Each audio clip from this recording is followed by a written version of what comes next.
Good morning, my dear students. Welcome back. Let's continue our chapter cell. In today's class, we're going to discuss the third component of cell structure, that is cytoplasm.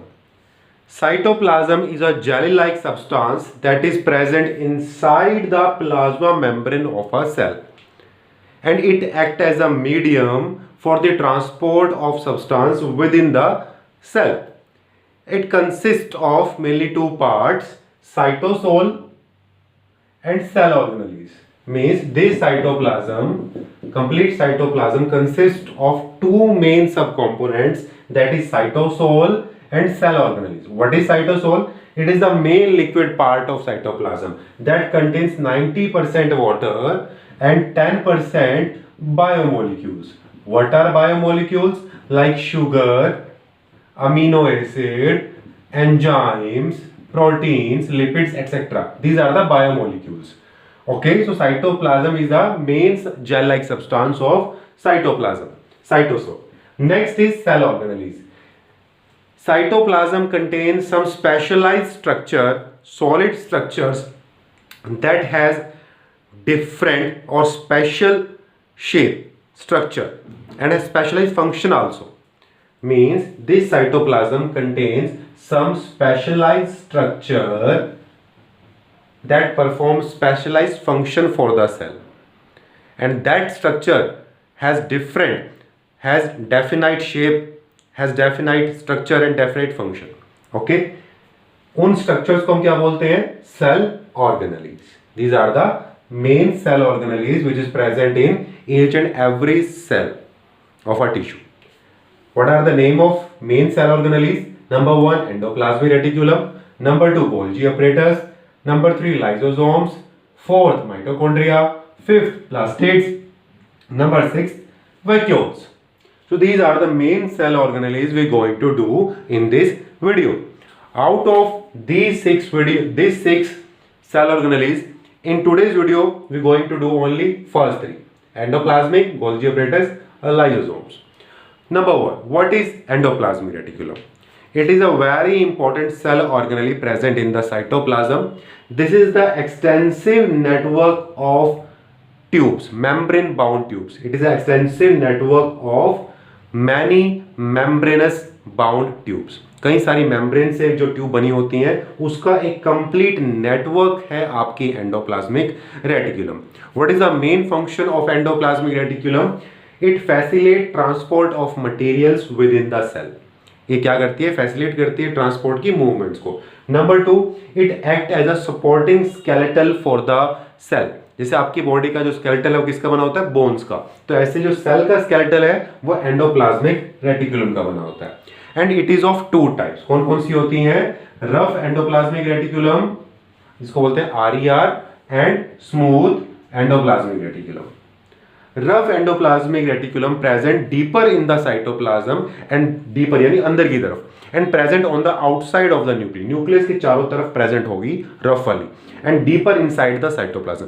Why it is rough? Due to the present of number of small molecules called ribosomes. इसकी body के ऊपर छोटे छोटे molecules होते हैं जिसको हम ribosomes बोलते हैं, and they are responsible for the production of proteins. Proteins की प्रोडक्शन होती है कहां पर? रफ एंडोप्लाज्मिक रेटिकुलम में. Why it is rough? Due to the present of number of ribosome, जिसकी वजह से वो रफ होती है. मेन फंक्शन क्या है? प्रोटीन्स की प्रोडक्शन करना. ठीक है. नेक्स्ट है smooth endoplasmic reticulum. It is not present just nearby the nucleus but is present in the cytoplasm. Why it is called smooth? Because it has no ribosomes on its body surface. इसकी body surface के ऊपर कोई ribosomes नहीं होती, इसलिए smooth होती है. What is the main function of smooth endoplasmic reticulum? It produce lipids. It produce lipids. ये क्या करती है? लिपिड्स की प्रोडक्शन करती है. प्लस इसका मेन फंक्शन है डिटॉक्सिफिकेशन का. ये डिटॉक्सिफाई भी करती है आपकी बॉडी को लीवर में, इन द लीवर. यानी जो हमारी बॉडी में हम इंसेक्टिसाइड्स कंज्यूम कर लेते हैं, पेस्टिसाइड्स को कंज्यूम कर लेते हैं, वो सब के सब को ये डिटॉक्सिफाई करके हार्मफुल सब्सटेंस को हार्मलेस सब्सटेंस में कन्वर्ट कर देती है. काफी अच्छी है आपके लिए. SCR के बड़े फंक्शंस होते हैं. ठीक है। और ये आपकी बॉडी में जो लिपिड्स है उसको ट्रांसपोर्ट भी करती है, ये प्रोटीन्स को ट्रांसपोर्ट करती है और ये लिपिड्स को ट्रांसपोर्ट करती है। और इन प्रोटीन्स और लिपिड्स की हेल्प से क्या बनती है, हमारी प्लाज्मा मेम्ब्रेन बनती है, जिसको इस प्रोसेस को हम क्या बोलते हैं, मेम्ब्रेन बायोजेनेसिस। क्या बोलते हैं बच्चों, membrane biogenesis. The formation of membrane with the help of proteins and lipids are called membrane biogenesis. ठीक है, तो ये फंक्शन था आपका एंडोप्लाज्मिक रेटिकुलम का। नेक्स्ट है गोल्जी अपरेटस, तो उसको रब कर लेते हैं, फिर गोल्जी अपरेटस स्टार्ट करते हैं। Yes my dear students, next important organelle is Golgi apparatus. Golgi complex भी बोलते हैं हम इसको, गोल्जी अपरेटस भी बोलते हैं। It is discovered by Camillo Golgi in 1898 with the help of light microscope. What is Golgi apparatus in a structure? Golgi apparatus is a disc-shaped structures that are parallelly arranged. कई सारे disc shape structures हैं, 1 2 3 4, जैसे कोई disc हो, ठीक है, and they are parallelly arranged. ठीक है, तो ऐसे स्ट्रक्चर्स को हम गोल्जी अपरेटस बोलते हैं। ठीक है, Golgi apparatus present in all eukaryotic organisms but it is absent in the red blood cell। जो हमारे रेड ब्लड सेल है वहां पर नहीं होती, बाकी सभी सेल्स में हमें गोल्जी अपरेटस देखने को मिलती है। What is the main function of Golgi complex? Packaging of material and synthesise of organelles. ठीक है, यानी क्या करती है, जो मटेरियल्स जो ट्रांसपोर्ट करती है, जो आपके एंडोप्लाज्मिक रेटिकुलम है, स्मूथ एंडोप्लाज्मिक रेटिकुलम है, वो क्या करती है, लिपिड्स को ट्रांसपोर्ट करती है। बट वो ट्रांसपोर्ट होने से पहले they have to pass through it to the Golgi apparatus. Golgi apparatus को पास करना होगा, क्योंकि वो क्या करता है, वो पैकेज करता है, उसको मॉडिफाइड करता है और फिर दोबारा फिर से ट्रांसपोर्ट करता है, जिससे वो पर्टिकुलर डेस्टिनेशन तक पहुंच सके। जैसे कि अगर हम कोई किसी चीज़ की प्रोडक्शन करते हैं तो हमें उसको पैक करना बहुत ज़रूरी होता है, पैक करने के बाद वो लॉन्ग डिस्टेंस तक जा सकता है। तो सेम ऐसे ही है कि अगर स्मूथ या रफ एंडोप्लाज्मिक रेटिकुलम में कुछ ट्रांसपोर्ट करना है तो उसको पहले पैकेजिंग करानी होगी, और पैकेजिंग कौन करेगा, डिस्क शेप गोल्जी अपरेटस करेगा।